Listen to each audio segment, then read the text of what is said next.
in terms of trying to somehow put together the challenge here, yesterday we talked about the stars are aligned. There is a new confluence between the political imperative, the business imperative, and common incentives to bring us together. But the fact remains is that we are way behind where we need to be. So we've talked about it repeatedly. There is a need of a change in the paradigm. And the paradigm is really micro as well as macro. It's what are our roles, what are the processes, what are the outputs. So 4 points.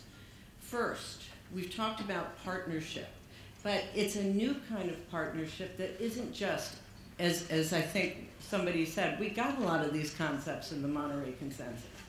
We have to work to operations, to the machinery that really makes us all more effective. So that means, and we talked about it a few sessions ago, about coming to the functional level, the technical level, the project level, the project development process level, the financial engineering level, the risk mitigation. What are the instruments that are going to get the job done? Credit enhancements, and then second, take those functional technical requirements that meet the political imperative and the private sector imperative, the bankability imperative, and integrate them so we can really be successful in unleashing investment at the domestic level, the international level, with institutional investors. That has to be the discipline that we impose on our new operational.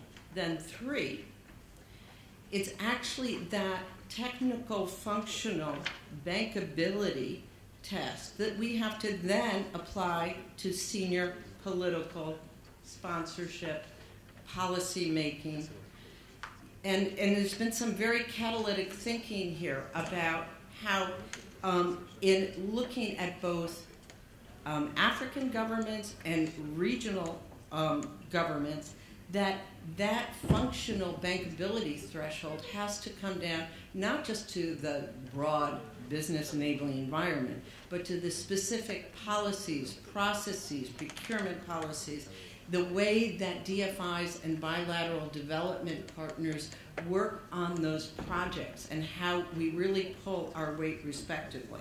And then 4th, all of that has to be reflected in a new level of coordination and transparency. When the World Bank talked about GIF, there's a lot of initiatives on that. Yesterday we talked about localization, bringing hand in hand the development of African professionals into the infrastructure space, and using projects as a catalytic force to really help coordinate between national governments, spur the regional process, and really help DFIs and bilateral partners.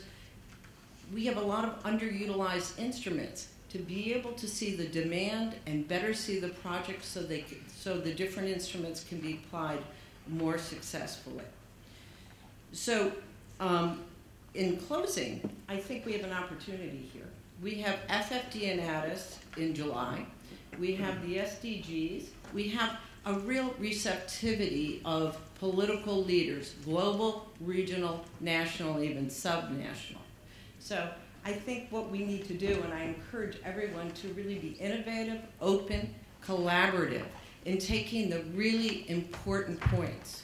I was really charmed when the minister from Kenya said this was a different kind of exchange today. So let's build on that. And Hubert said not to say thank you to him, but I have to really, I just get pulled in here, and I'm just astounded at what a great job you and your team do. So let's please.